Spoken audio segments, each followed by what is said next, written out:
You also participated in a study earlier this year, and I was not aware of this until I was about an hour into the episode with Valerie Ann. We were talking, and she talked a lot about her struggle with eating disorder, which was very hard to listen to. It was hard to listen to yours, very hard to listen to hers with the cutting and self-abuse and the voices that she would experience in her head. And hearing her recovery from that was quite the story, but I didn't realize that she was involved in the case study that you had been a part of. So before we cover that, can you, I don't know if you even really want to, but you've done it in the past. So can you talk a little bit about your own personal history with an eating disorder? Yeah, of course. So, I was diagnosed with anorexia nervosa when I was 12. I was 5 feet tall, almost five, like 4'11" and a half, and 57 and a half pounds. So it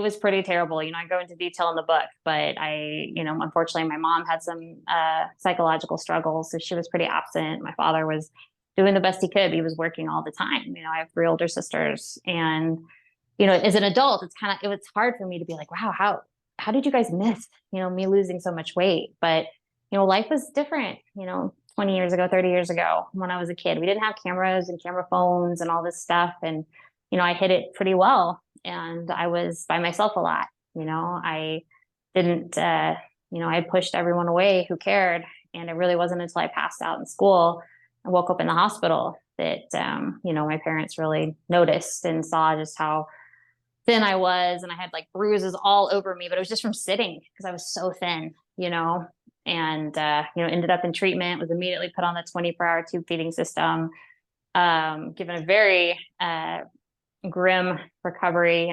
The doctor told my parents I had about a 10% chance to survive, which was, pretty terrifying to hear as a 12-year-old. I wasn't supposed to hear that. He took my parents into another room and I was told to stay there, but I went and, tried to listen because I'm 12 and you don't do what you're supposed to. And I was a mess. I was put on 7 different medications for depression, anxiety, suicidal ideation, everything, you name it. And, all kinds of GI issues, not only was I eating the standard American diet, the 24-hour tube feeding ingredients for corn syrup, soy protein, canola oil, and maltodextrin. Great. And it was, and I was told, like, once I started to become weight restored, that like, hey, this is your new lot in life. Like, you'll never recover. Like, nobody with an eating disorder ever really gets better. You're going to deal with racing thoughts. You'll probably relapse. You just have to do the best you can with this. So yeah, it was pretty terrible. Yeah. And it's the same question I asked her. I've asked you this before. Like, if you go to a low carbohydrate diet, you are talking about restriction. You are literally restricting an entire, macronutrient essentially, and focusing on other ones. But I see it over and over and over. People that struggle with that over time end up in this area doing carnivore, doing, animal-based, whatever you want to call it. And they realize that there's no restriction. You can eat as much as you like. It's just eating the right foods or eating the things that are food. You know what I mean? Like, so much of what we eat is not food. So how do you respond when people say that people with a history of an eating disorder shouldn't be restricted in any way in their diet? I would say I agree. We shouldn't be restricting foods, but then we need to define what's food. And then we also need to stop looking at eating disorders as a psychiatric illness, and we need to be looking at them as a metabolic psychiatric illness, meaning we need to be shifting how we eat. And so first of all, let's define food. I don't believe that cookies, crackers, cereal, processed sugar, flours, and oils are ideal for human consumption. So I don't restrict at all. First of all, I don't feel like I'm restricted at all. Like, having your life back. Oh my gosh. If you had told me this when I was 12, hey, we have to cut off your right arm, but this is how you feel, I would have happily done that, right? You feel so much better. But let's talk about what that means when I say like a psychiatric metabolic illness. Eating disorders are purely treated as a psychiatric illness. Like, hey, you're afraid of food, so we're going to make you eat all foods. We're going to give you tons of medication, give you therapy, and you're going to be fine. Well, there's a reason that eating disorders have by far the highest relapse rate of any psychiatric disorder. Anorexia is the highest mortality rate of any eating disorder. And you would think more people would be questioning the standard of care. Well, and there's not really a standard of care, but more people would be saying like, hey, wow, what we're doing is not working well. Imagine I've talked to several doctors, like imagine you were doing a surgery. And before the surgery, the patient's signing off on the waiver, you're going to say, hey, there's a 50% chance you're going to die. This isn't going to work. All right, you ready to go? You'd be like, well, hey, all right, maybe I'll go see another surgeon. But that's what we do with anorexia. There's a greater than 50% chance you're going to relapse. And they actually, in several studies, they define relapsing as qualifying for the DSM-5, like losing weight, having to go back to treatment. There's 100% chance, in my opinion, you're going to engage in behaviors. So there's something else going on. And so what you've seen, what I've seen, what we wrote about, Dr. Nick Norwitz and I in the case study we presented, is we believe that when you shift your metabolism, when you actually start utilizing ketones versus glucose, that you're actually shifting how the brain functions. And how I like to talk about this, to really break it down as simplistically as possible, is think about epilepsy. Babies have epilepsy, right? Like they didn't do anything wrong. They just, they eat normal formula, or they take any type of glucose and they'll have a seizure. Well, we put babies on a ketogenic diet that have epilepsy and they stop seizing. And so we recognize that there's something metabolically going on in the brain that is causing the seizures, that the glucose is exacerbating, causing the seizures. We feed them ketones, don't seize. Everyone is fine with that. Any physician you ever talk to about epilepsy and ketogenic diets will be like, oh yeah, sure, that's great. These people, they just restrict carbs, they're good, no problem. For eating disorders, and Dr. Chris Palmer is doing clinical trials right now with major depression, bipolar disorder. I mean, Dr. Georgia Eade has been doing this with Alzheimer's. We're hypothesizing that it's similar. There's something going on in the brain that is just not working well with glucose. We have lots of insulin receptors in our brain. We don't know. Nobody knows exactly the inner workings of all of that. We need more studies.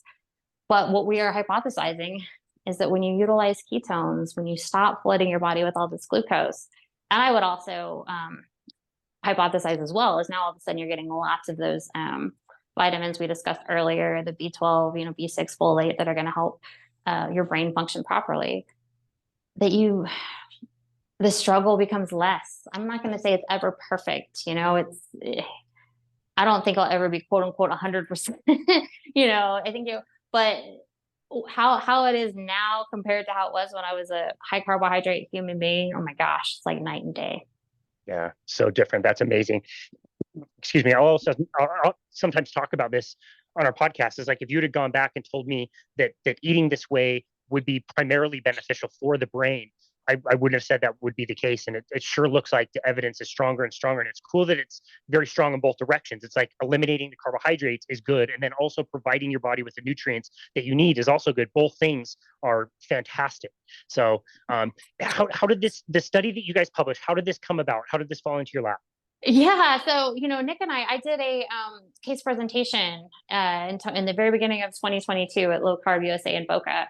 I had several individuals with severe anorexia, because anorexia, some people could wrap their heads around bulimia or binge eating disorder. Like, okay, we can see blood sugar stabilization. We can see a low carb diet being beneficial, but it was still like, oh no, not for anorexia.